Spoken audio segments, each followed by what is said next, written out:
Duty കഴിഞ്ഞ് വന്നു കഴിഞ്ഞാൽ നമ്മൾ റൂമിൽ എന്തോ നടക്കണമെന്നുള്ളത് ഞാൻ കാണിച്ചു തരാം.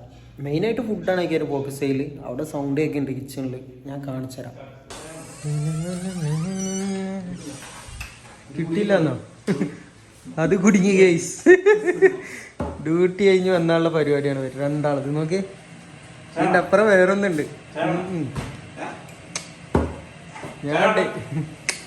ഞാൻ തടി കുറക്കാണേ, അതറിയില്ല. എന്നിട്ട് മാട്ടടി അടിക്കുകയും ചെയ്യും പുറത്ത് പോയിട്ട്, ഹോട്ടലിൽ പോയിട്ട്. അവിടെ കറക്റ്റ് ദോശടാ. ദോശ ചപ്പാത്തി ഇത് ഓ കൊറേ ഉണ്ടാക്കി വെച്ചിക്കണല്ലോ. കണ്ണൂര് ദോശ അല്ലേ? മെയിൻ ഷെഫാണല്ലോ ഇതിന്. ഈ ഷെഫിനെ എവിടെ നിന്ന് കിട്ടിയ എനിക്ക്?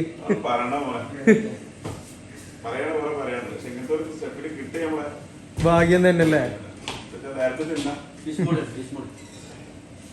വേറെ കറി ഉണ്ടാക്കി അതിൻ്റെ അടുക്ക്? ഫിഷ് മോളിയാ? ഓ എന്താ അയല? അയലക്കറി. പെരും തണുപ്പും ചെങ്ങായി. എന്ത് തണുപ്പില്ലേ?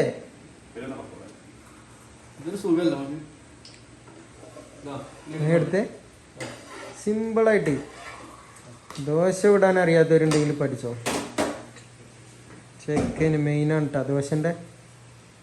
എടുക്ക് കഴിഞ്ഞ റെഡിയായ? ഇത് കമ്പ്യൂട്ടർ അല്ലല്ലേ? അയ്യോ അയ്യോ, കൊറേ ആയി വീഡിയോ ഇട്ടിട്ട്, പോസ്റ്റ് ചെയ്തിട്ട്. ഇങ്ങനത്തെ വീഡിയോസൊക്കെ നോക്കിയാൽ മതി. എന്ന് വെച്ച് കഴിഞ്ഞാൽ ഇപ്പൊ തണുപ്പാണ്, പുറത്തും പോകാൻ പറ്റില്ല റമിയെ, വീഡിയോ എടുക്കാനും പറ്റില്ല. പുറത്തു പോയി കഴിഞ്ഞാൽ വരാനും പറ്റൂല. അവിടുന്ന് തന്നെ ഹോസ്പിറ്റലിൽ പോകേണ്ടി വരും ഡയറക്റ്റ്.